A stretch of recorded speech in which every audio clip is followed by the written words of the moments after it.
Hello, welcome to MCS. মধ্যযুগীয় ভারতের ইতিহাস এবং সুলতানি যুগ থেকে আজকে আমি এনেছি তোমাদের জন্য একটা ক্লাস। এবং আজকের এই ক্লাসটা কমপ্লিট করলেই তোমাদের মধ্যযুগীয় ইতিহাস 50% কমপ্লিট হয়ে যাবে। যেটা সম্ভবত তোমাদের এসএসসি জিডি, ডাব্লিউবিসিডি এখানে লেখা থাকলেও এছাড়াও বাদবাকি সব এক্সামকে কভার করবে। এবং বাদবাকিটা আনবো দ্বিতীয় পর্বে। আজ আমরা পাবো গ্রিক বীর আলেকজান্ডারের কথা, মোহাম্মদ বিন কাসেমের কথা, এটা পৃথ্বীরাজ চৌহানের কথা, এবং ভারতবর্ষের বুকে কিরমভাবে আস্তে আস্তে সুলতানি যুগের সূচনা হচ্ছে তার কথা। এবং আজকের এই নোটসটা যে দেখে যাবে সে এক্সাম থেকে অনেক কটা কোশ্চেন কমন পেয়ে যাবে। তো শুরু করা যাক আজকের ক্লাস। দেখো, মধ্যযুগীয় ভারতের ইতিহাসের কথা জানতে হলে আমাদের প্রথমেই ফিরে যেতে যেটা হবে সেটা হচ্ছে 326 অব্দে। 326 অব্দে এই যে ঝিলাম নদীর তীরে, ঠিক আছে, কিংবা পুরনো নাম যেটা ছিল হিদাসপিস, বা অনেক জায়গায় তোমরা পাবে হাইডেসপিস, এই নদীর তীরে আলেকজান্ডার দ্য গ্রেট এবং পাঞ্জাবের রাজা পুরু, বা অনেক জায়গায় তোমরা পাবে পোরস, এর মধ্যে যে যুদ্ধটা সংগঠিত হয়েছিল সেইটাই ছিল হিদাসপিসের যুদ্ধ। ঠিক আছে। এবং এই যুদ্ধে গ্রিক বীর আলেকজান্ডার জয়লাভ করলেও পুরু যেরমভাবে যে যুদ্ধটা যে বীরত্বের সাথে লড়েছিল, তাই জন্য আলেকজান্ডার তাকে জিতে গিয়েও পুরো দায়িত্ব, পুরো রাজ্যের দায়িত্ব পুরুকে দিয়েই সেখান থেকে চলে গেছিল। এবং পুরুর কাছে ছিল হস্তি বাহিনী। এই হস্তি বাহিনীকে নিয়ে সে যা লড়াই করেছিল সেটা দেখার মতো। এবং আলেকজান্ডারের কাছে ছিল অশ্বারোহী বাহিনী, ঠিক আছে, বা ঘোড়া। আর তোমরা এটা দেখতে পাচ্ছ, আলেকজান্ডার যা গ্রেট, এনার স্বপ্ন ছিল সারা বিশ্বকে জয় করা। তিনি অলরেডি এই যে নর্থ ম্যাসিডোনিয়া, আমি ম্যাপের মাধ্যমে তোমাদের সামনে তুলে ধরেছি, Greece, Turkey, Syria, Iraq, Egypt, Turkmenistan, Iran, Afghanistan জয় করে এখান থেকে আস্তে আস্তে, তখন তো পাঞ্জাব যেটা ছিল সেটা এখন পাকিস্তানের দিকে অনেকটা কেটে চলে গেছে, সেই পাঞ্জাবে আস্তে আস্তে প্রবেশ করছিল। এবং মাঝে ছিল ঝিলাম নদী। হ্যাঁ, এই ঝিলাম নদীর তীরে, বা তখনকার দিনে নাম ছিল হিদাসপিস, এই যুদ্ধটাকে তার জন্য নাম দেওয়া হয়েছিল হিদাসপিসের যুদ্ধ। ঠিক আছে। আবার অনেক বিতর্কিত মতে আমরা শুনতে পাই যে এই যুদ্ধটা অমীমাংসিতভাবে শেষ হয়, এবং আলেকজান্ডার এই যে নর্থ ম্যাসেডোনিয়া থেকে একবারে সুদূর ভারতবর্ষ অবধি, এই যে তার যে বাহিনী যুদ্ধ করতে করতে এতটাই ক্লান্ত হয়ে পড়েছিল যে অমীমাংসিত যুদ্ধ রেখেই তারা ফিরে গেছিল। আমরা এই ঐতিহাসিকদের থেকে সাধারণত দুটো মতামত পেয়ে থাকি। আচ্ছা, তারপরে আমরা চলে যাব 712 খ্রিস্টাব্দে। ঠিক আছে। 712 খ্রিস্টাব্দে মোহাম্মদ বিন কাসিম এবং সিন্ধুর রাজা ধাহিরের মধ্যে সিন্ধু নদের তীরে রেওয়ারের যুদ্ধ বা অরোরের যুদ্ধ সংঘটিত হয়েছিল। আচ্ছা, এই 712-র আগে একটা ইন্টারেস্টিং ঘটনা ঘটেছিল কবে জানো? সেইটা ঘটেছিল তোমাদের 710। আচ্ছা, কি হয়েছিল স্যার? 710-এ যেটা হয়েছিল, শ্রীলঙ্কা থেকে একটা জাহাজ ইরানের দিকে যাচ্ছিল। আচ্ছা, আগেই বলে রাখি, ইরান এবং শ্রীলঙ্কার এক যুদ্ধে ইরান যখন জয়ী হয়েছিল তখন তাদের চুক্তি হয় যে বছরে একবার একটা জাহাজ হিরে মণি মুক্ত, হ্যাঁ, এবং অন্যান্য সম্পদ নিয়ে শ্রীলঙ্কা থেকে ইরানের দিকে পাড়ি দেবে। এবং সেইখানে সেই ইরানের, যাই বলো, গভর্নর বলো বা খলিফা বলো, সেইখানকার ইরানের খলিফাকে, এটা ছিল তাদের উপঢৌকন বা ভ্যাট বা ট্যাক্স, যাই বলো।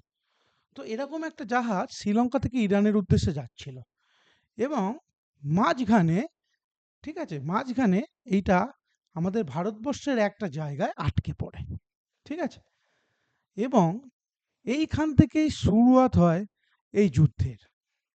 হ্যাঁ, এই যেখানে আমি তোমাদের এনেছি, উমাইয়া খালিফা আল ওয়ালিদের নির্দেশে জাহাজের বিন ইউসুফের ভাতিজা মোহাম্মদ বিন কাসিম সিন্ধু আক্রমণ করেন।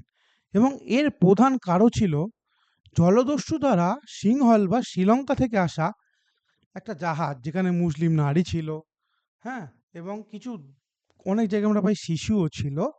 সেইখানকার এই জাহাজটা আটকে পড়েছিল হচ্ছে এই যে তোমার সিন্ধের রাজা, বা বলতে পারো এই সিন্ধের একমাত্র হিন্দু রাজা দাহিরের এখানে।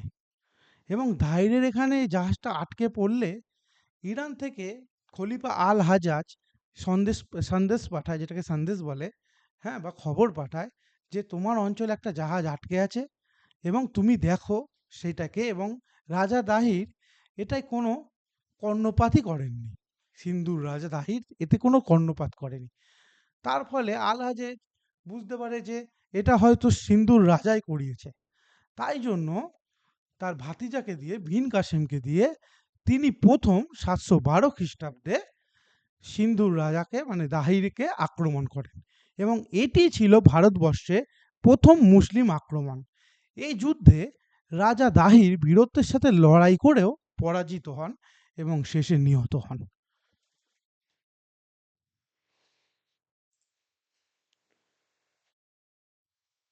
আচ্ছা, এরা কিন্তু প্রথমে এই যে জিতে গেলেও বিন কাসেম, কিন্তু তার উদ্দেশ্য কখনোই রাজধানী রাজধানী বানানো ছিল না।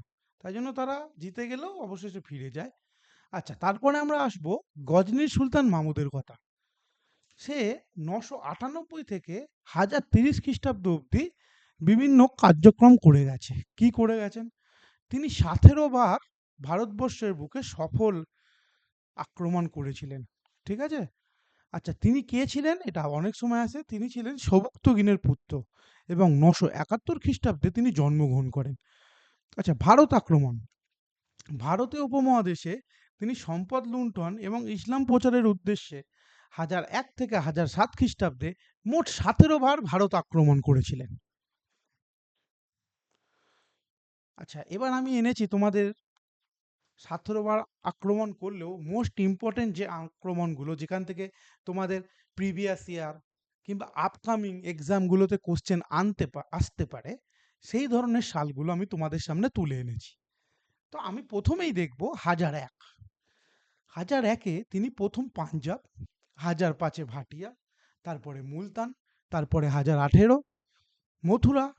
এই যে মথুরা, এই মথুরাতে আক্রমণ করেই তিনি প্রথম বুঝতে পারেন যে ভারতবর্ষের মন্দিরগুলো ছিল হিরে, সোনা, দানা, মণি মুক্তে ভরা। তখন থেকেই তার চোখ ঘুরে যায় এবং তিনি মূলত তখন মন্দিরগুলোকেই একে একে টার্গেট করতে থাকেন। আচ্ছা, ১০২৫-এ তিনি সোমনাথ মন্দির এবং ১০২৭-এ তিনি জাটেদের সাথে লড়াই করেন। এইটা খুব ইন্টারেস্টিং গল্প। এই যে ১০২৫-এ সোমনাথ মন্দির এবং ১০২৭-এ জাটেদের সাথে লড়াই, এটা আমি তোমাদের বলবো। হ্যাঁ? এবং জাটরা যে কেন এত, তাদের কেন সবাই এত বীর বলে, সেটা তোমরা আজকে বুঝতে পারবে। আচ্ছা, ১০৩০-এ তিনি মারা যান। ঠিক আছে? আচ্ছা, সুলতান মাহমুদের ভারত অভিযান ও গজনবী সাম্রাজ্য সম্পর্কে আমরা বিভিন্ন মধ্যযুগীয় ঐতিহাসিক গ্রন্থ, ভ্রমণ কাহিনী, প্রত্নতাত্ত্বিক নিদর্শন থেকে জানতে পারি। আচ্ছা, এর মধ্যে ইম্পর্টেন্ট হচ্ছে আল বিরুনির কিতাবুল হিন্দ। ঠিক আছে? এটা কিন্তু পরীক্ষায় অনেকবার আসে, এটা তোমরা রেখো। আচ্ছা, আর ফিরদৌসির আছে শাহনামা। এবার আমি তোমাদের চলে আসব ১০২৫-এ সোমনাথ মন্দির আক্রমণের গল্পে। ভারতবর্ষে যে নিজেদের লোকেরাই কতটা বেইমান, আজ তোমরা সেই গল্পটা যদি আমার কাছে শোনো তাহলে বুঝতে পারবে।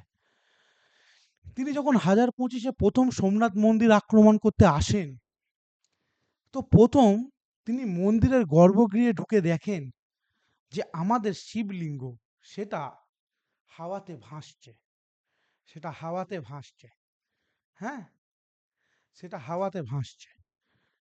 কিন্তু এইটা দেখে তিনি প্রথমে ভয় পেয়ে যায় যে তাহলে যে সনাতন ধর্ম, এই যে বীরেদের গল্প, এই যে তাদের যে দেবতা, দেবদেবীর গল্প যে কতটা সত্য, এই কাহিনীগুলো কতটা সত্য, তিনি এই শিবলিঙ্গকে দেখে ভয় পেয়ে এবং সেখান থেকে পালিয়ে যায় ১০২৫-এ। এবং পালাতে গিয়ে প্রথমে তাদের ১০২৫-এ থেকে ১০২৬-এ মনে হয়, তখন তাদের প্রথম দেখা হয় জাটেদের সাথে। এবং জাঠেরা বুঝতে পারেন যে এই লোকগুলো কখনোই আমার দেশের নয়, এবং জাটেদের সঙ্গে তার রাস্তায় একটা লড়াই হয়। এবং জাটেদের কাছে যখন বুঝতে পারেন যে এই ১০০ জাটও হাজার সৈন্যর কাছে প্রবলভাবে লড়াই করছে, তখন তিনি জাটেদের কাছে ক্ষমা চেয়ে সেখান থেকে পালিয়ে যান। এবং এই ১০২৫ তিনি সোমনাথ মন্দির ছেড়ে পালিয়ে গেলেও তিনি সেখানকে কিছু গুপ্তচর রেখে গেছিলেন, এবং সেই গুপ্তচর মাধ্যমেই তিনি জানতে পারেন এটা আসলে যে ইলেকট্রিক ম্যাগনেটিক ওয়েভ আছে, এর মাধ্যমে শিবলিঙ্গটাকে হাওয়ায় ভাসানো হয়েছে। এবং এই যে বিভিন্ন যে চুম্বকগুলো লাগানো ছিল, সেগুলো মন্দিরের দেয়ালে ছিল। হ্যাঁ, এবং এই জন্যই শিবলিঙ্গটা ভেতরে ভাসছিল। সেটা যখন তিনি জানতে পারেন এবং তিনি আবার ফিরে আসেন, এবং আবার ফিরে এসে তিনি এই মন্দিরের যখন দেয়ালগুলো আস্তে আস্তে ভাঙেন, তখন শিবলিঙ্গটা উপর থেকে তলায় পড়ে যায়, এবং তিনি সোমনাথ মন্দির লুট করেন এবং বহু মানুষকে হত্যা করে সেখান থেকে চলে যান। একজনের জন্য এতজন মানুষ মারা যায়। আচ্ছা, আবার তিনি ফেরার পথে তিনি ফিরে যায়, এবং তিনি ফিরে গেলেও তার মনে একটা ক্ষোভ ছিল যে আমি তো এত মন্দির লুট করলাম, কিন্তু জাঠেরা আমাকে প্রবলভাবে লড়াই দিল এতটা, এর প্রতিশোধ আমি নেব। তাই জন্য তিনি ১০২৭-এ আবার ফিরে আসেন, এবং ১০২৭-এ আবার তিনি ফিরে এসে জাটেদের সঙ্গে আক্রমণ করেন, এবং সেই যুদ্ধেও জাটেরা তাকে প্রবল লড়াই দেয়, এবং তিনি আবার জাটেদের কাছে পরাজিত হয়ে ফিরে যান, এবং ১০৩০-এ অবশেষে তিনি মারা যান। ঠিক আছে? আচ্ছা, এরপরে মোহাম্মদ ঘুরি ১১৭৫ থেকে ১২০৬ সালের মধ্যে ভারতে একাধিক অভিযান চালিয়ে মুসলিম শাসনের ভিত্তি স্থাপন করেন।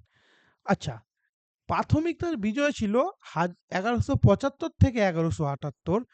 ১১৭৫ খ্রিস্টাব্দে গোমাল গিরিপথ দিয়ে তিনি মুলতান ও উচ্চ, এখানে মানে তার যে মুলতান এবং তার যে উচ্চবর্তী পাহাড়গুলো ছিল সেইখানের অঞ্চলগুলো তিনি জয় করেন, এবং ১১৭৮ সালে গুজরাটের অভিযানে তিনি চালুক্য বংশে ভীমদেব টু এর কাছে পরাজিত হয়ে যান এবং পিছু হটেন। এই ভীমদেব টু তখন অনেক ছোট ছিল। শোনা যায় সেখানে এক নারী বীর এই ভীমদেব টুকে সাহায্য করেছিল।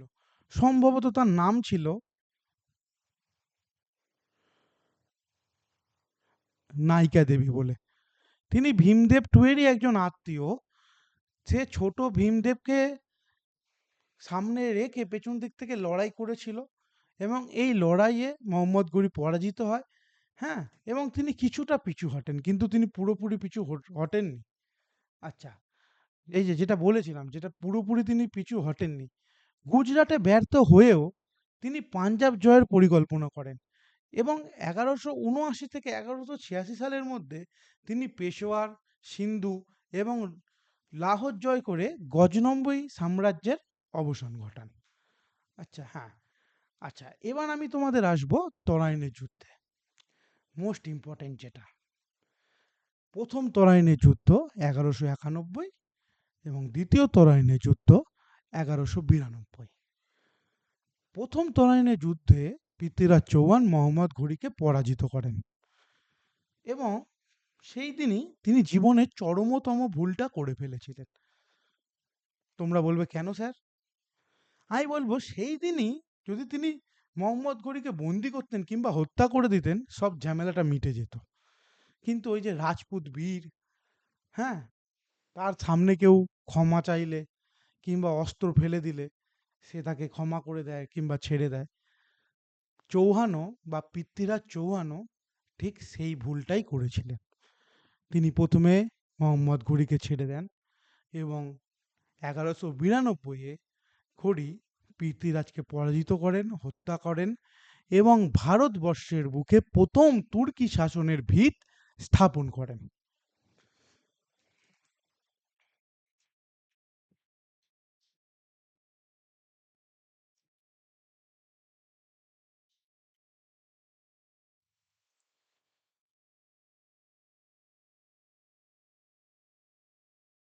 আচ্ছা, এই পৃথ্বীরাজ চৌহানকে অনেক জায়গায় আমরা তৃতীয় পৃথ্বীরাজ চৌহান হিসাবে পেয়ে থাকি, ঠিক আছে? আবার অনেক জায়গায় এই পৃথ্বীরাজ চৌহানেরই আসল নাম হয়েছে রায় পিথোরা। রায় পিথোরা, এটা সম্ভবত গ্রিক ঐতিহাসিকরা এইটা এই নামটা দিয়েছিলেন, রায় পিথোরা। ঠিক আছে। আচ্ছা, পৃথ্বীরাজ চৌহান তার রাজত্বকাল ছিল 1178 থেকে 1192। রাজবংশের এক মহান রাজপুত যোদ্ধা, যিনি ভারতের আজমির ও দিল্লি শাসন করতেন। আচ্ছা, তার জন্ম 1166। তার বাবা ছিলেন আজমিরের রাজা সোমেশ্বর চৌহান এবং মা কর্পূরী দেবী। মাত্র 11 বছর বা 12 বছর বয়সে তার বাবার মৃত্যুর সময়, মানে মৃত্যু ঘটে যাবার পর, তিনি সিংহাসনে বসেছিলেন। আচ্ছা, তরোয়াইনের দ্বিতীয় যুদ্ধের পর তিনি বন্দী হন এবং পরবর্তীতে তাকে হত্যা করা হয়। আচ্ছা, এই চাঁদ বরদাই চাঁদ বরদাই রচিত বিখ্যাত মহাকাব্য পৃথ্বীরাজ রাসোতে তার বীরত্ব ও সংযুক্তা তাদের প্রেমের কাহিনী বর্ণিত আছে। এটা কিন্তু ইম্পর্টেন্ট কোশ্চেন। তো আমি তোমাদের আজকে বলবো যে এই যে সংযুক্তা, বা অনেক বইতে তোমরা পাবে সংযোগিতা, তা এই পৃথ্বীরাজ আর সংযুক্তার যে প্রেম, এটা কিরম ভাবে হচ্ছে, এবং এইটার সঙ্গে চান্দোয়ারের যুদ্ধ কিরম ভাবে জড়িয়ে, কিংবা এর সঙ্গে কিছুটা হলে মোহাম্মদ ঘড়িও জড়িয়ে, একের পর এক পার্ট। ঠিক আছে। তো পৃথ্বীরাজের একটা চিত্রকর ছিল, তার নাম ছিল অনিরুদ্ধ। এই অনিরুদ্ধ শুধু পৃথ্বীরাজ নয়, তিনি আশেপাশে আরো সুলতান, আরো রাজা, হ্যাঁ, এই ধরনের বিখ্যাত বিখ্যাত লোকের ছবি আঁকত। তো পৃথ্বীরাজের ছবিও তার কাছে ছিল। এবার এই অনিরুদ্ধ একদিন ঘুরতে ঘুরতে পৌঁছে যায় এই যে গহতবালা রাজবংশের জয়চন্দ্রের কাছে। তো জয়চন্দ্র তো বলে, দেখো বাবা, আমি তো বুড়ো হয়ে গেছি, কিন্তু তুমি আমার অন্দরমহলে যাও, দেখো আমার বউ আছে, আমার মেয়ে আছে, তারা যদি তোমাকে দিয়ে ছবি আঁকায় তো ঠিক হবে। তো এই যে চিত্রকর অনিরুদ্ধ, সে গিয়ে যখন এই জয়চন্দ্রের মেয়েই ছিল হচ্ছে সংযুক্তা, তখন সে সংযুক্তার ছবি আঁকতে যায় এবং তার ব্যাগ থেকে একটা ছবি পড়ে যায়। সেই ছবিটা দেখেই এই সংযুক্তা প্রেমে পড়ে যায়। ছবিটা কার ছিল? তোমরা আশা করি বুঝতে পারছো। ছবিটা ছিল রাজপুত পৃথ্বীরাজ চৌহানের। সেই ছবিটা দেখে তিনি মুগ্ধ হয়ে যায়, যে কি সুন্দর রূপ, কি সুন্দর দেখতে, কত বড় বীর। এবং এখন যেমন তোমাদের ফেসবুক, টুইটার, তখনকার দিনে ছিল পায়রা। পায়রা দিয়ে চিঠি চালাচালি হতো, তারপর বিভিন্ন গুপ্তচররা খবর এনে দিত। এই করে পৃথ্বীরাজ এবং সংযুক্তার প্রেম সারা দিকে তাদের কাহিনী আস্তে আস্তে ছড়াতে থাকে, এবং কাহিনীটা ছড়াতে ছড়াতে আসে জয়চন্দ্রের কানে, এবং জয়চন্দ্র এটাকে মেনে নিতে পারেনি। জয়চন্দ্র কি করেন? জয়চন্দ্র তার রাজ্যে একটা স্বয়ংবর সভার, মানে স্বয়ংবর সভা একটা ডেকে বসেন, এবং সেই স্বয়ংবর সভায় সংযুক্তার স্বয়ংবর সভায় বিভিন্ন দিক থেকে সুলতান, ঠিক আছে, আর তারপর বিভিন্ন দিক থেকে রাজারা, মানে সুলতান ভুল বললাম, বিভিন্ন দিক থেকে হিন্দু রাজারা বিভিন্ন রাজ্য থেকে আসেন সংযুক্তাকে বিয়ে করতে। এবং পৃথ্বীরাজ সেই স্বয়ংবর সভার মাঝে সংযুক্তকে ঘোড়া থেকে নেবে, বলতে পারো এক কথায় পালিয়ে নিয়ে গিয়ে বিয়ে করে। এবং এইটা জয়চন্দ্রের পক্ষে একদমই মেনে নেওয়া সম্ভব ছিল না, এবং এই জন্যই তিনি মোহাম্মদ ঘুরিকে আমন্ত্রণ জানান। এটা কিন্তু মোস্ট ইম্পর্টেন্ট। ঠিক আছে। মানে এই গল্পের ছলে যদি তোমরা পড়ো না, তোমরা মানে ঘটনার পর ঘটনা সিঁড়িতে ধাপে ধাপে ধাপে ধাপে তোমাদের মাথায় এমন গেঁথে যাবে যে তোমরা কোনোদিনই এটা ভুলবে না, ভুলতে চাইলেও ভুলতে পারবে না। তো যখন আবার সব রাজপুত রাজারা জানতে পারে যে জয়চন্দ্রই হচ্ছে আসল নাটের গুরু, তিনি ঘড়িকে আমন্ত্রণ করেছিলেন যে পৃথ্বীরাজকে দমনের জন্য, তখন আবার জয়চন্দ্র সেই রাজাদের কাছে নিজেকে প্রুভ করতে বলেন, আমি ঘড়ি কিনেছি, আমিই তাকে মারবো। এবং ১১৯৪ সালে তোমরা দেখতে পাচ্ছ চান্দোয়ারের যুদ্ধ, ঠিক আছে? সংগঠিত হয়েছিল আগ্রার কাছে যমুনা নদীর তীরে। কিন্তু এই যুদ্ধে জয়চন্দ্র পরাজিত হয় এবং নিহত হয়। এবং এখান থেকেই তোমরা বলতে পারো যে সুলতানি যুগের ভিত স্থাপিত হয়ে যায়। সুলতানি যুগ বলতে ভারতে বিশেষত দিল্লিতে ১২০৬ থেকে ১৫২৬ সাল পর্যন্ত তুর্কি ও আফগান বংশোদ্ভূত মুসলিম সুলতানদের শাসনকালকে বোঝায়, যা মূলত ৫টি রাজবংশকে নিয়ে: মামেলুক বা দাস বংশ, খলজি, তুগলক, সৈয়দ এবং লোধি। এইটা না তোমরা একটু স্ক্রিনশট নিয়ে রাখবে, ঠিক আছে? এবং এইটা আমি এখানে বলতেই পারতাম, এই তখন অনেক কোশ্চেন হতো, সেটাকে আমি পরে এমসিকিউ আকারে আসবো আস্তে আস্তে। আগে আমি গল্পর ছলে তোমাদের বুঝিয়ে নিই। এটাকে একটু স্ক্রিনশট রাখতে পারো, এইখান থেকে কিন্তু অনেক কোশ্চেন আসে। কোন রাজবংশ বেশি দিন রাজ করেছিল, কোন রাজবংশ কম দিন রাজ করেছিল, ঠিক আছে? তো প্রথমেই আমরা আসবো দাস বংশ, ঠিক আছে? আচ্ছা, প্রথমে বলে রাখি ১২০৬ খ্রিস্টাব্দে নিঃসন্তান মোহাম্মদ ঘুরি মারা গেলে তার সেনাপতি কুতুবুদ্দিন আইবক গজনির সঙ্গে সম্পর্ক ছিন্ন করেন এবং নিজেকে স্বাধীন হিসাবে ঘোষণা করেন। তার মানে যতদিন মোহাম্মদ ঘুরি বেঁচে ছিল, তার দাস আইবক কোনোদিনই নিজেকে স্বাধীন শাসক হিসাবে ঘোষণা করেননি, ঠিক আছে? এবং ১২০৮ খ্রিস্টাব্দে তিনি সুলতান উপাধি ধারণ করেন এবং দিল্লিতে স্বাধীন সুলতানি শাসনের ভিত্তি স্থাপন করেন। বুঝতে পারছো? মানে ১২০৬ সালে মোহাম্মদ ঘুরি মারা যাওয়ার পরই তিনি সুলতান উপাধি নিচ্ছে।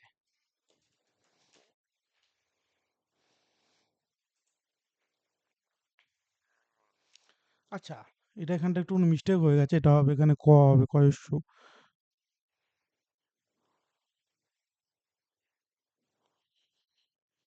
কুতুবুদ্দিন আইবকের জীবনী ও অবদান, ঠিক আছে? তিনি মধ্য এশিয়ার তুর্কি পরিবারে জন্মগ্রহণ করেন এবং পরে নিশাপুরের কাজী কর্তৃক মোহাম্মদ ঘুরির কাছে বিক্রি হন, ঠিক আছে? এই জন্য এদের প্রথমে বলা হয় দাস বংশ।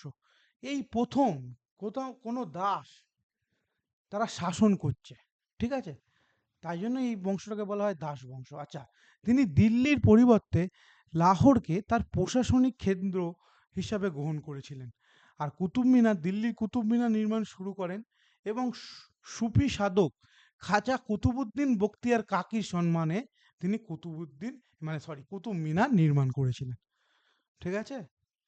আচ্ছা, এই যে এই পয়েন্টটা খুব ইম্পর্টেন্ট তোমাদের মনে রাখার জন্য, এখান থেকে তোমাদের একটা কোশ্চেন মুখস্থ হয়ে যাবে যে তিনি দিল্লির পরিবর্তে লাহোরকে তার প্রশাসনিক কেন্দ্র বা রাজধানী হিসাবে কেন গ্রহণ করেছিলেন, ঠিক আছে? এই জন্যই ইলতুৎমিশকে বলা হয় যে ভারতের সুলতানি সাম্রাজ্যের প্রকৃত প্রতিষ্ঠাতা, আর কুতুবুদ্দিনকে বলা হয় সুলতানি সাম্রাজ্যের প্রতিষ্ঠাতা। এটার মধ্যে কিন্তু একটা ডিফারেন্স আছে, তোমরা লক্ষ্য করো। কারণ তিনি যখন তার রাজপাট সামলাচ্ছে, আইবক সামলাচ্ছে কোথা থেকে? লাহোর থেকে। আর এরপরে ইলতুৎমিশ সে প্রথম দিল্লি থেকে কিংবা ভারতের ভেতরের কোনো জায়গা থেকে প্রথম রাজপাট সামলাবেন, সেই গল্পে আমরা আসব।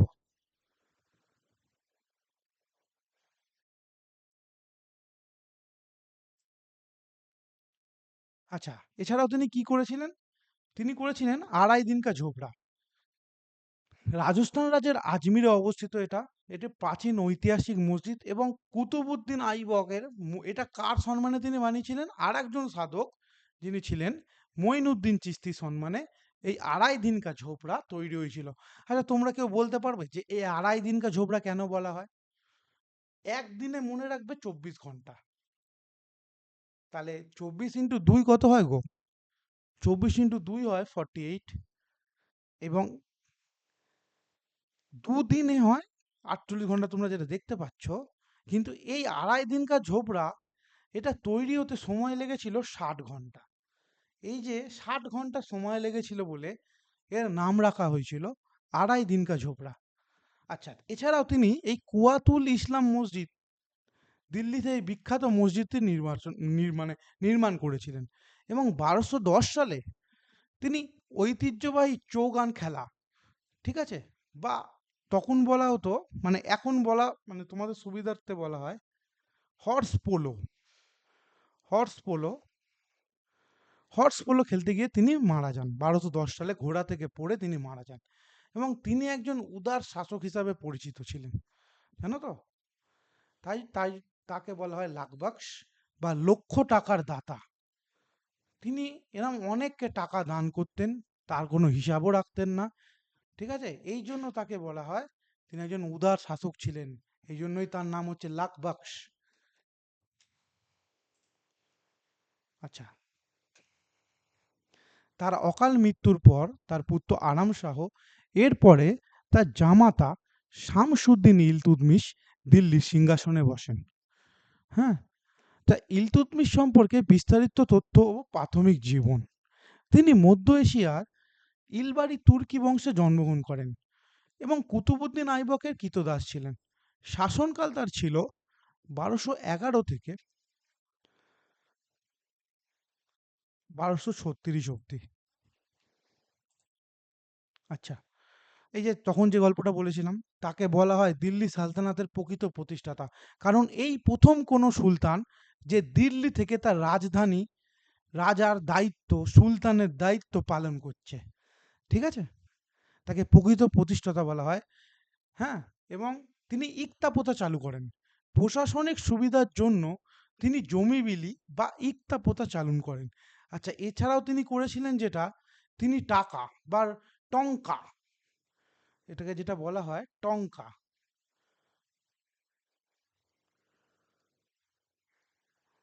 তিনি টঙ্কা যেটা রৌপ্য মুদ্রা এবং জিতল যেটা তাম্র মুদ্রা প্রচলন করেন। আচ্ছা, এছাড়াও তিনি কি করেছিলেন, চালিসা।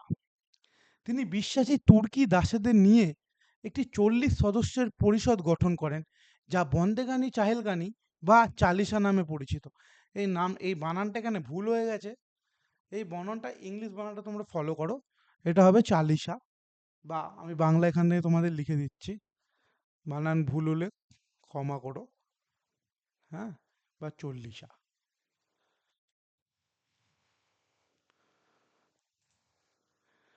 আচ্ছা, আইবক মানে কুতুবউদ্দিন আইবকের শুরু করা কুতুব মিনারের কাজ এই ইলতুৎমিশ শেষ করেন। আচ্ছা, তার কন্যা রাজিয়া, রাজিয়া সুলতানাকে তার পরবর্তী শাসক হিসেবে তিনি মনোনীত করেছেন। আচ্ছা, ক্ষমতায় আরোহণ, সুলতানা মানে রাজিয়া সুলতানার ক্ষমতায় আরোহণ। ইলতুৎমিশের মৃত্যুর পর তার অযোগ্য পুত্র রুকুদ্দিন ফিরোজের শাসনকালে বিশৃঙ্খলা দেখা দিলে আমির ও জনসাধারণের সমর্থনে রাজিয়া 1236 সালে দিল্লির সিংহাসনে বসেন। আচ্ছা, রাজিয়া তুর্কি অভিজাতদের এবং ক্ষমতা খর্ব করতে অতুর্কি জামাল উদ্দিন ইয়াকুতকে অত্যন্ত গুরুত্বপূর্ণ পদে নিয়োগ দেন।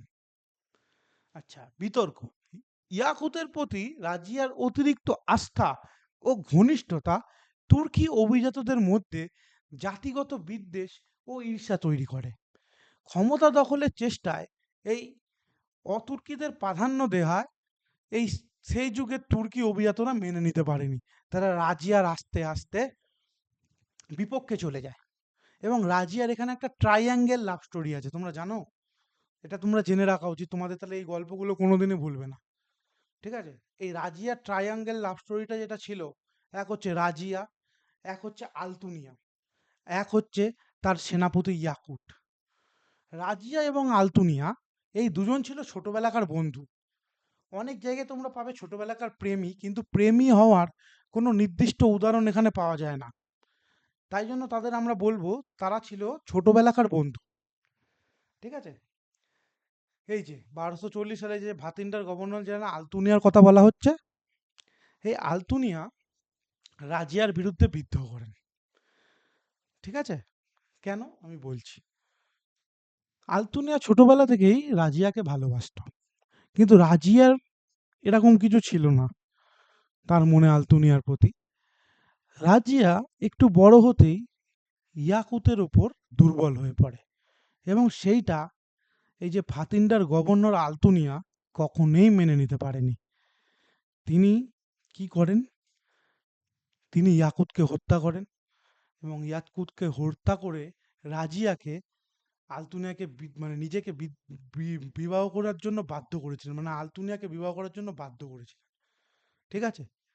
আলতুনিয়া রাজিয়া প্রথমে রাজি না হলেও শেষে যখন দেখতে পায় যে কারাবাস হয়ে যাওয়া কিংবা খুন হয়ে যাওয়ার থেকে যদি বিয়ে করেও নিজের জীবন বাঁচানো যায়, রাজিয়া শেষ পর্যন্ত আলতুনিয়াকে বিয়ে করেন।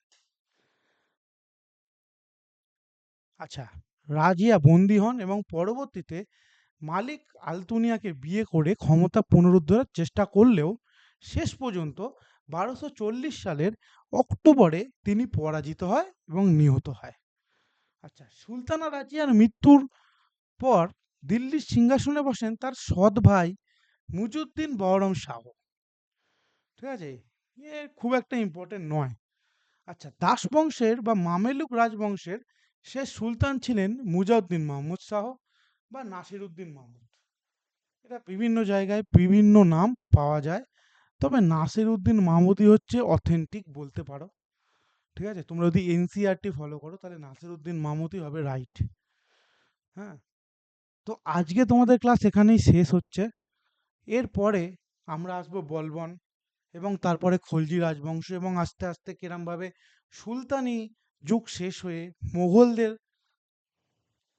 আরম্ভ হচ্ছে, মুঘল রাজবংশের যে আরম্ভ হচ্ছে সেইটা আমি আসবো এবং পরের ক্লাসে টোটাল মিডিয়েভেল হিস্ট্রিটা শেষ করে দেবো এবং পরের ক্লাসে মিডিয়েভেল হিস্ট্রিটা শেষ করে তোমাদের এমসিকিউ পরের ক্লাসেই করিয়ে দেবো।